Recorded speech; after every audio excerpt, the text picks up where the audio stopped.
apa kabar? Saya Jarin, kembali lagi ke channel YouTube Iniksino Bandung dalam segmen Inikpedia. Inikpedia kali ini akan membahas mengenai infografik. Seringkali kita sulit memahami dan membaca hanya dari tulisan saja yang ada dalam buku materi. Terkadang hal tersebut menjadi mengurangi daya minat pembaca. Padahal informasi dapat dengan mudah dipahami jika kita dapat mengemas dan memaparkannya menjadi suatu hal yang lebih mudah dibaca dengan menambahkan media infografik. Oleh karena itu, kita butuh mempelajari teknik untuk membuat sebuah infografik. Jadi, apa itu infografik? Dapat dikatakan bahwa infografik adalah representasi visual informasi, data atau ilmu pengetahuan secara grafis. Grafik ini memperlihatkan informasi yang rumit namun dikemas dengan singkat serta jelas. Informasi tersebut disajikan dalam bentuk teks serta dipadukan dengan beberapa elemen visual seperti gambar, ilustrasi, grafik, dan tipografi agar pembaca menjadi lebih mudah memahami isi dari informasi tersebut. Jenis infografis. Terdapat beberapa pembagian jenis dari infografis itu sendiri. Setiap pembagiannya disesuaikan dengan konten yang akan disajikan. Berikut merupakan beberapa penjelasannya. Yang pertama, yaitu statis, di mana infografis disajikan dalam bentuk yang sederhana tanpa menggunakan audio dan visual.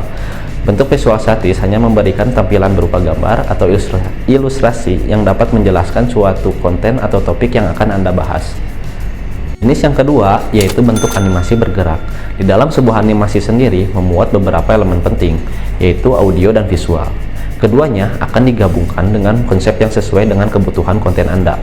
Bahkan, dari jenis animasi juga terbagi lagi menjadi dua, yaitu bersifat 2 dimensi dan 3 dimensi. Jenis yang terakhir merupakan infografis yang lebih kompleks daripada jenis statis dan animasi.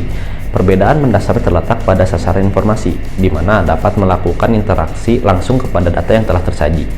Pada bentuk interaktif, ini Anda harus belajar mengenai bahasa pemrograman ataupun juga dapat bekerja sama dengan programmer atau developer untuk membuat sebuah media yang interaktif. Tips bagaimana caranya agar kita dapat membuat infografis. Langkah pertama untuk membuat infografis yang menarik adalah menentukan topik atau tujuan awal konten sesuai dengan kebutuhan produksi bisnis Anda. Pastikan untuk melakukan riset mengenai target user yang akan Anda tuju. Kemudian, Anda juga harus memperkirakan apakah infografis yang akan Anda buat itu memiliki relevansi yang tinggi di masa sekarang atau tidak. Langkah yang kedua, Anda harus memfokuskan pada target audiens sesuai dengan kebutuhan konten. Anda juga dapat menentukan beberapa elemen untuk menentukan audiens secara spesifik. Misalnya saja dapat ditentukan berdasarkan gender, usia, profesi, latar belakang pendidikan, hingga domisili. Langkah yang ketiga, setelah berhasil menyusun topik dan menentukan audiens, selanjutnya adalah mengumpulkan sumber informasi dan referensi terkait pembuatan sebuah konten. Anda dapat memanfaatkan berbagai media atau platform untuk mencari berbagai sumber informasi dan insight. Langkah yang berikutnya adalah dengan mengimplementasikan data dalam bentuk visual sehingga membentuk struktur infografis yang terstruktur. Pada tahap ini, kami merekomendasikan Anda menggunakan metode inform, compare, change, organize, relationship, dan explore.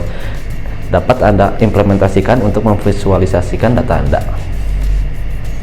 Detail materi dapat Anda pelajari dengan mengikuti kelas developing infografis dengan durasi selama 3 hari. Tersedia juga kelas virtual training, offline training, dan juga blended training. Materi yang akan dibahas diantaranya: pertama, mempelajari diagram, grafik infografis untuk menyajikan data. Kemudian, meneliti topik berbagai gaya infografis yang cocok untuk diterapkan. Kemudian, mempelajari konten infografis sebagai jurnalisme. Menata narasi menggunakan statistik dan fakta untuk mendukung cerita, mempelajari seni pelaporan yang ringkas, bagaimana menulis headline yang menarik perhatian dan penjualan lainnya, memvisualisasikan cerita, dan masih banyak materi lainnya yang akan dibahas. Terima kasih telah menyaksikan video Inikpedia. Jangan lupa untuk follow Instagram di @iniksinobandung untuk mengetahui seputar informasi dan kegiatan terupdate dari kami. Jangan lupa like, komen, share, dan subscribe channel YouTube Iniksino Bandung untuk menonton konten lainnya. Untuk informasi kelas dapat dilihat di website kami di www.iniksinobdg.co.id. Sampai jumpa lagi.